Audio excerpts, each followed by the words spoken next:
Hi, this is Rick for EDU Mobile. Now we're going to look at layouts, and I wanted to look at the default layout when we open Android Studio for a new project. And this is going to be a relative layout. If we look at the text tab at the bottom, we'll see that the root node of this XML file is a relative layout, and it has several properties.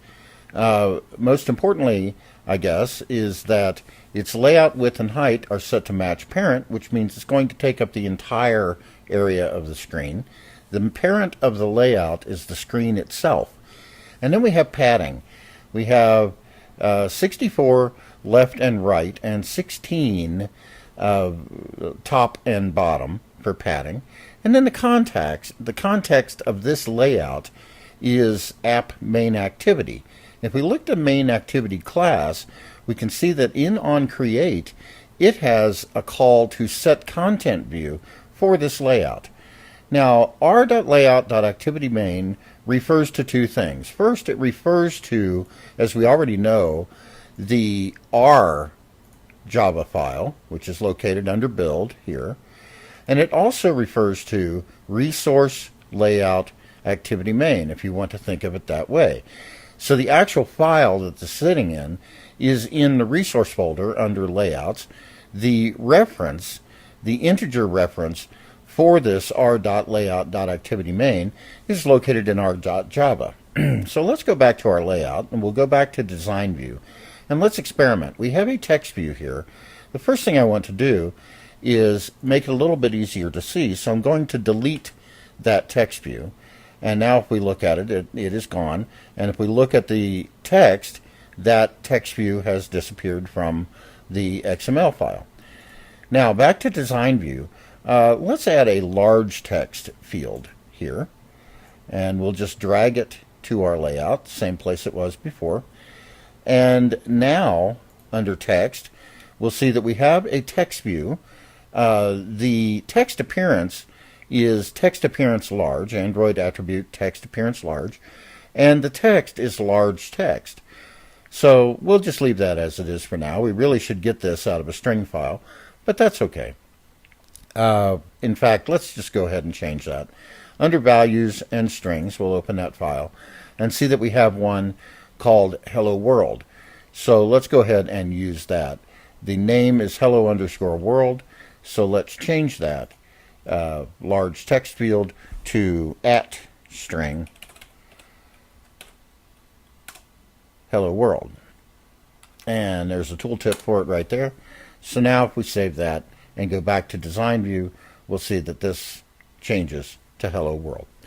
Okay, now let's look at some of these layout attributes in detail. If we move hello world, and let's say we just scoot it over to the other edge, now if we look at the text attribute, we'll see that align parent top is true and align parent end is true.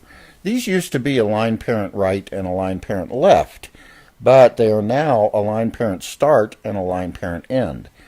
This can be a little bit confusing as you're working with layouts, because as we scoot this over, we see that there is a tooltip, and we see that align parent left is true, align parent top is true. We go back here, align parent right and align parent top.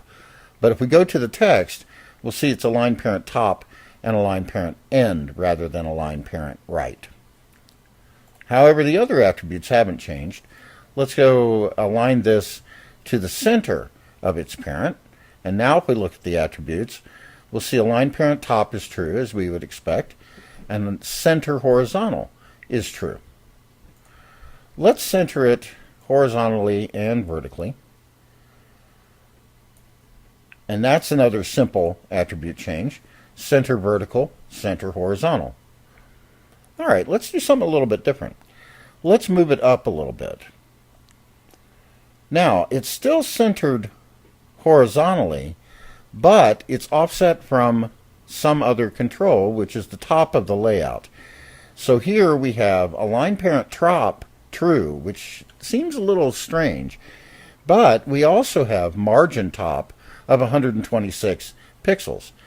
So even though it's aligned with the top, there is an offset. And if you look closely, there's a little green arrow here that reflects the margin. And if we start to move this, we see center horizontal, align parent top, and margin equals 120 pixels. All right, let's add another control and see how two controls will interact with one another. So here, I'm going to put this one up in the corner, and I'm going to put this one under it, and we'll see that this one, our second text, which says large text, is align parent top and align parent start. Our first text is 94 pixels offset, laid out below text view 2, and align parent start equals true. Likewise, if we do this way, let's say, now we see that text 2, which is our large text field, which is the one up in the corner, is align parent top and align parent start.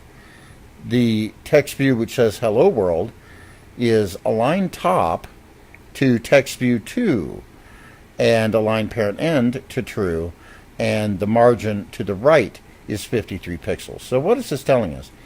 The top of hello world is aligned with the top of the large text, and the right of hello world is aligned with its parent but pushed out 52 pixels to the left. Okay, this seems a little odd as insofar as how our controls here are laid out. Really, we have this control, which is really the first control we're dealing with. So let's move it up here. And now things get a little bit odd. So let's look at this again. We see that our large text, the first one now, is align parent top and align parent start. The hello world text is align parent end and still 53 dot pixels. All we have done is we have swapped these two. I would like to change the metrics for this one to be to the left of the large text rather than aligned to the right. So if we move it a little bit, let's see if we can get that to happen. Now we see that the margin left of the second one is 38 pixels. It is aligned with the parent top, which is really better than being aligned with the top of the large text field. And it is laid out to right of text view 2.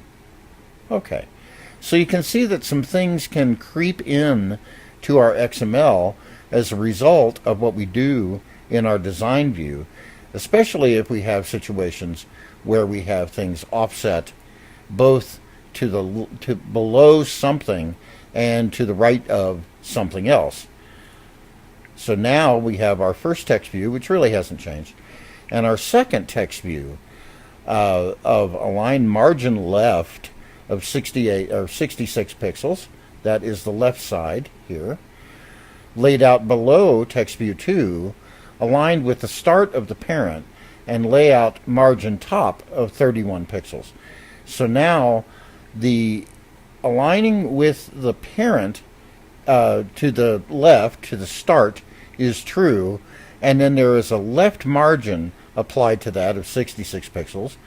Aligning below text view 2 is true, and there is a top margin applied of 31 pixels. So sometimes you might have to change the order of these to make it look better, feel better to you. Sometimes you might have to change the actual order of the text views, but really Android does a very good job when you are in this design view of laying out your controls and applying these things accurately. One more example. Let's take a button now and put it in the center and align it below this control. So now we have a button, and it is laid out below our text view 1, centered horizontal with a top margin of 48 pixels.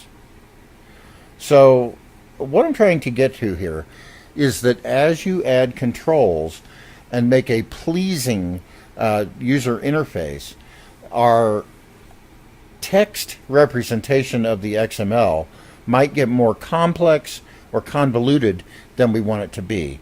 So we do the design and then we correct these things in the actual layout XML. Thank you very much.